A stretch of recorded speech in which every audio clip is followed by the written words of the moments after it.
Your doctor has recommended a coronary artery bypass graft procedure, also called CABG. This video will review information about the off-pump CABG procedure. Before we talk about this procedure, let's review some information about your body and your medical condition. The heart is in the middle of the chest, under the ribs. It is protected by the sternum, also called the breastbone. The heart is a muscle that pumps blood to all parts of the body through blood vessels called arteries. Veins are vessels that carry blood back to the heart. The aorta is the largest artery in the body. Two vessels that branch off from the aorta are the right and left coronary arteries. They supply the heart muscle with the oxygen-rich blood that is necessary to keep it working. Coronary arteries can become blocked by plaque, fat, and calcium deposits that build up over years. The result is coronary artery disease, also called heart disease. Severe blockages cause chest pain, heart attacks, and sometimes death. During a CABG procedure, new pathways called bypasses are put in place to carry blood past and around blockages. Healthier blood vessels from other sites in the body are used to create each bypass. A section of leg vein or piece of an artery from an arm may be removed and used to create the bypass. These transplanted vessels are called grafts. The right and left internal thoracic arteries are also commonly used as grafts.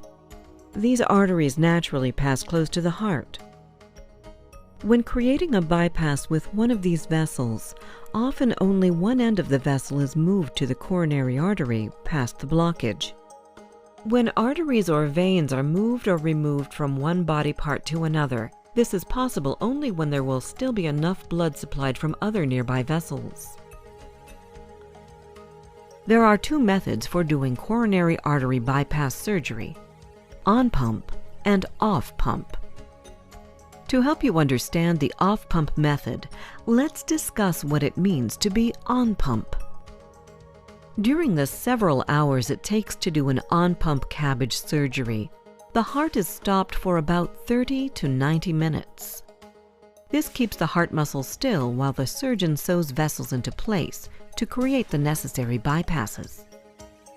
While the heart is stopped, a special pump called a heart-lung machine keeps blood oxygenated and flowing through the body. Blood is carried from the body through tubing to a machine where it is mixed with oxygen, then pumped back to the body.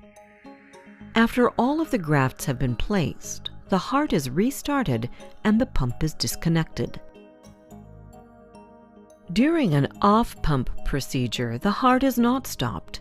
Instead, special tools steady areas of the heart while the surgeon stitches grafts into place. The pads and arms of the tool brace the moving heart muscle to hold small sections still. A heart-lung machine is kept on standby during off-pump surgery. The pump can be necessary to help manage some situations during surgery.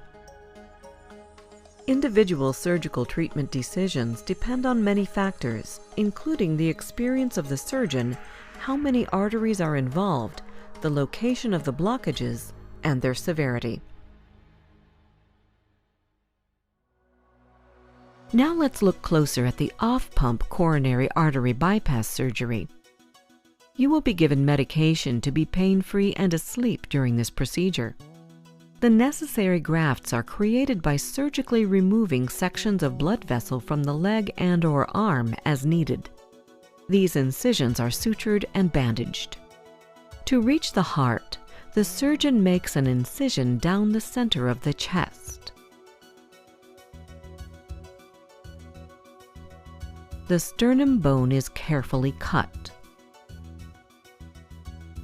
A retractor is then placed to hold the edges apart, creating a working area. The protective sac that surrounds the heart, called the pericardium, is opened. The surgeon inspects the heart and identifies the vessels to be bypassed. The intended grafts are stitched into place as needed to complete the necessary bypasses. Blood flow through the grafts is checked. The pericardium is positioned back over the heart. Flexible drains are placed, and the sternum is closed and supported with wire or small plates and screws. The remaining tissue layers are brought together, the skin is closed, and a dressing is placed. After a cardiac bypass graft surgery, you will stay in an intensive care unit, ICU. You may have a breathing mask or tube in your throat until you are awake and strong enough to breathe on your own. When you first wake up, you will have some confusion. This typically improves in a few hours, but may take longer, especially for elderly patients. You can expect to have some pain, muscle aches, bruising, and swelling. Pain medication will help. Other approaches to providing comfort and pain relief will also be used.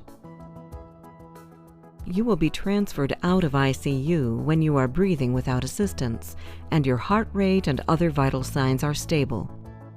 As your hospital recovery continues, the focus will change to assisting you with increasing your activity, even walking. Early return to activity and eating tends to lower the risk of complication. You will learn how to keep your incisions clean and dry to lower your risk of infection. This includes instructions about when to shower and how often. Drains are commonly removed before you leave the hospital. Your hospital stay will last several days. Although you will be carefully monitored, you can help your care team to recognize problems early by speaking up if you have dizziness, difficulty breathing, unexpected pain, or other concerns. Serious potential problems related to this surgery include internal bleeding, stroke, heart attack, and irregular heart rhythm.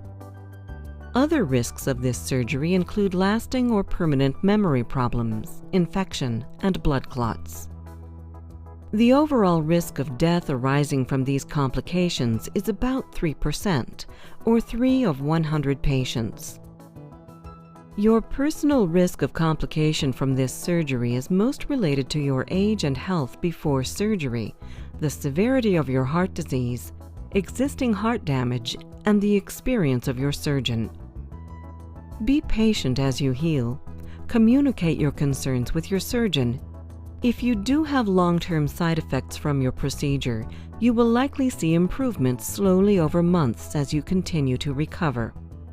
For the best results, follow your care instructions and call your doctor if you have a fever, worsening pain, swelling, or redness in your legs or at your incision site.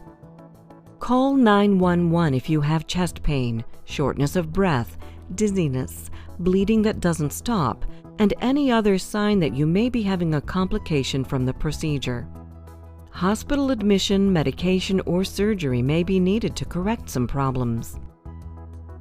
Coronary artery bypass surgery is not a cure for heart disease. Keeping your heart healthy depends on lifestyle changes that can include simple dietary changes, like cutting back or eliminating sugary and fried foods, soda, and junk food. You may need to start an exercise routine and find ways to manage your stress. Get enough sleep. Do not smoke. Follow treatment recommendations to manage your medical conditions, especially diabetes, high cholesterol, high blood pressure, and sleep apnea. You may need to take aspirin and other medications for months or years to prevent a blood clot, depending on your situation. This can be critical to prevent a bypass from becoming blocked. If you are being admitted the day of surgery, you can help to avoid cancellation or complications from anesthesia and your procedure. Do not eat, drink, or chew gum after midnight, the night before the procedure, unless you are given different instructions. Take only medications you were told to on the morning of the procedure with a sip of water. Follow instructions regarding aspirin and blood thinners before surgery, as you may be asked to stop or continue taking them depending on your situation. And arrive on time. Be ready to confirm your list of medical problems and surgeries, all of your medications, including vitamins and supplements, your current smoking, alcohol, and drug use, and all allergies, especially to medications, latex, and tape. All surgery and anesthesia have a small but possible risk of serious injury, even some problems very rarely leading to death. It is your job to speak up and ask your surgeon if you still have questions about why this surgery is being recommended for you, the risks and alternatives. This video is intended as a tool to help you better understand the procedure that you are scheduled to have or are considering. It is not intended to replace any discussion, decision-making, or advice of your physician.